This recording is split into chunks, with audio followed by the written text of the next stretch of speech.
नहीं होता।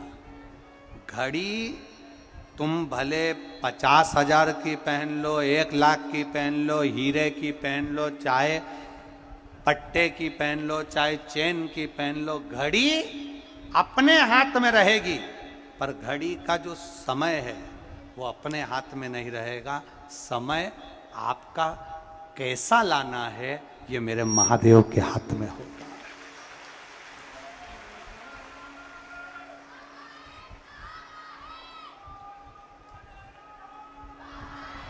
घड़ी अपने हाथ में होगी, पर घड़ी का समय अपने हाथ में नहीं है।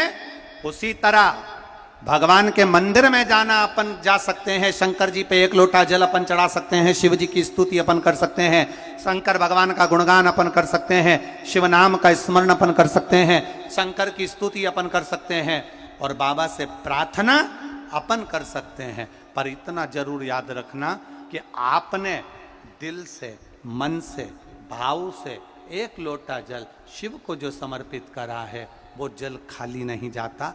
शिवलिंग पे चढ़ा जल माता पार्वती जी के हस्त कमल पर आकर गणेश कार्तिकेय से होता हुआ, अशोक सुंदरी के पास से होता हुआ, 33 कोटि देवताओं का स्मरण करता हुआ हमें सुख प्रदान कर देता है और हमारा कल्याण कर देता है। वो जल सहज में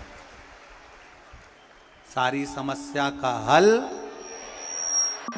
बोल बम का नारा है। हम उसके भरोसे पर जी, हम उसकी साधना में जी,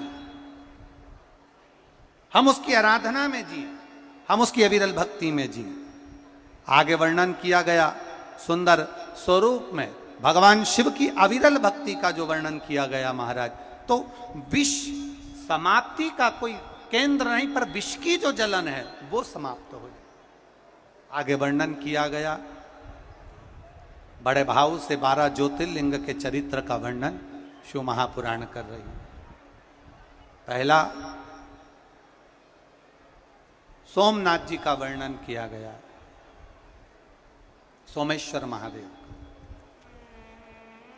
देखिए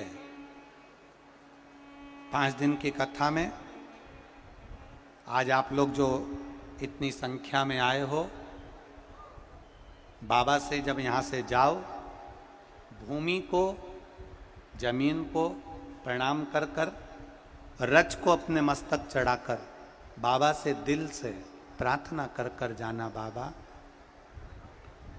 मैं तेरे भरोसे हूं। किसके भरोसे हूं?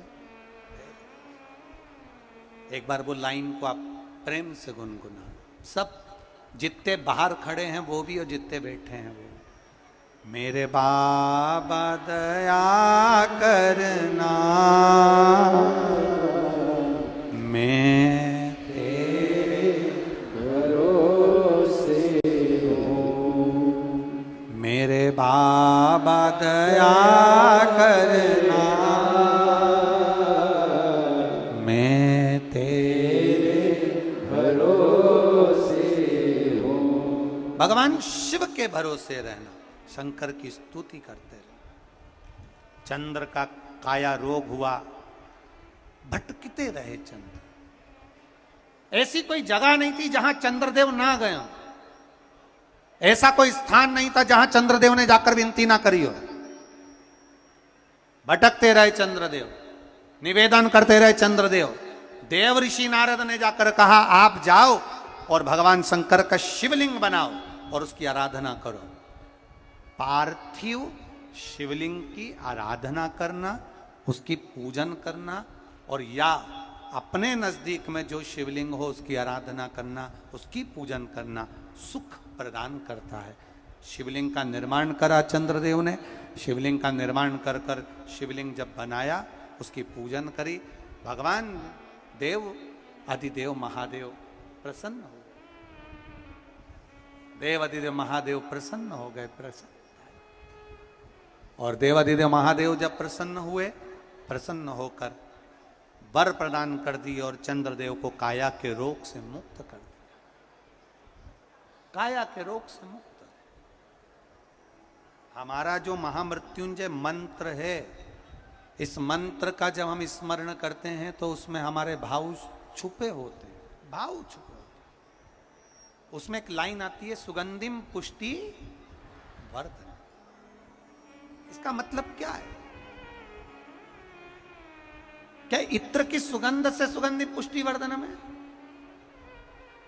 क्या इत्र की सुगंध से हम कहेंगे कि भगवान को सुगंधि पुष्टि वर्धन में? ना। शिव महापुराण की कथा कहती है संपूर्ण ब्रह्मांड में भगवान शंकर के, जो भगवान शिव ने करुणा करी है, जो भगवान शिव ने कृपा करी है, जो भगवान शंकर हर पल हर क्षण कृपा करते हैं, ये भगवान शिव की करुणा की सुगंध है जो संपूर्ण ब्रह्मांड में फैली हुई है। वो सुगंध फैलने वाले देव अधिदेव महादेव मुझ पर कृपा करें, मुझे रोग से मुक्त करें। चंद्रदेव रोग से मुक्त करें। अगला वर्णन आया श्री मल्लिकार्जुन का, जिन्होंने षडानंद कार्तिकेय जी ने तप कर कर भगवान शिव को प्राप्त करा।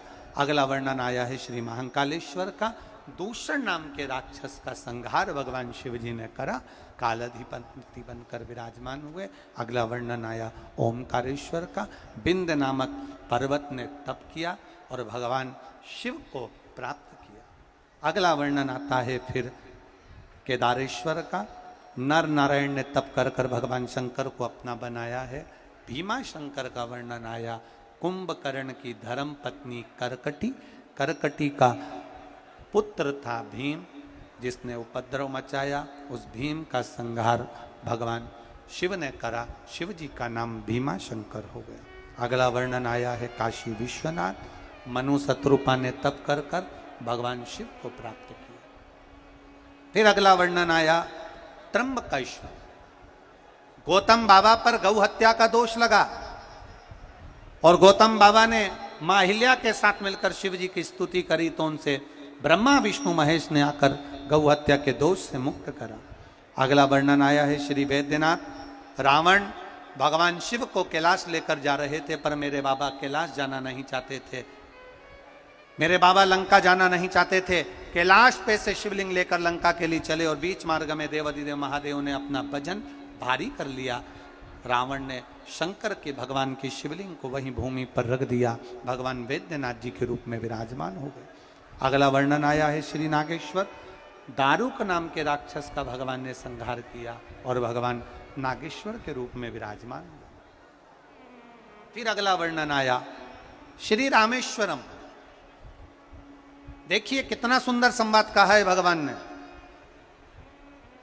जब समुद्र पर भी विजय प्राप्त नहीं हो पा रही है, समुद्र को जीत नहीं पा रहे, समुद्र को पार नहीं कर पा रहे, तब भगवान शंकर पार्थिव शिवलिंग का निर्माण करते हैं, रामेश्वर धाम की स्थापना करते हैं और रामेश्वर धाम की स्थापना कर कर भगवान शिव की आराधना कर कर भगवान राम तब शिव जी की आराधना कर कर उनका आशीर्वाद लेकर आगे बढ़ते हैं, तब जाकर भगवान लंका पर विजय प्राप्त करते हैं। यहाँ शिव महापुराण की कथा कहती है कि भगवान राम भगवान कृष्ण भी शिव की आराधना में लगे रहे, तो उन्होंने शिव तत्व को प्राप्त किया। अगला वर्णन है श्री कृष्णेश्वर, सुधर्म नाम के ब्राह्मण की 2 धर्म पत्नियां घूष्मा और सुदेहा। सुदेहा को घूष्मा का पुत्र मिला था जिसको उसने मार दिया था। घूष्मा ने शिव की स्तुति कर कर अपने बच्चे को फिर जीवित पाया, कृष्णेश्वर महादेव के रूप में विराजमान हुए। ऐसे 12 ज्योतिर्लिंग का चरित्र शिव महापुराण की कथा के अंतर्गत वर्णन किया गया। भाव और आनंद, चंचुला देवी जो अपने पति के लिए कथा सुन रही है, वो कथा का रस तत्व ग्रहण करती है और उसका पति प्रेत योनि से मुक्त होकर देव योनि को प्राप्त होता है। ऐसा पावन शिव महापुराण की कथा सुंदर नरेला विधानसभा भोपाल के अंदर चल रही है, जिसका आज विराम होने जा रहा है। भाव भक्ति के साथ पूरे भोपाल क्षेत्र के भक्तों ने इस कथा का रस तत्व ग्रहण करा। संपूर्ण लोगों ने, भक्तों ने लाखों की संख्या में पहुंचकर इस कथा का आनंद लिया, जो संपूर्ण विश्व का कल्याण करने वाली है। एक बार पूरे नरेला क्षेत्र को और पूरे सारंग परिवार को जोरदार ताली बजाकर स्वागत, वंदन, अभिनंदन है, जिन्होंने इतनी सुंदर कथा का रस तत्व ग्रहण करवाया। बहुत बहुत साधुवाद है।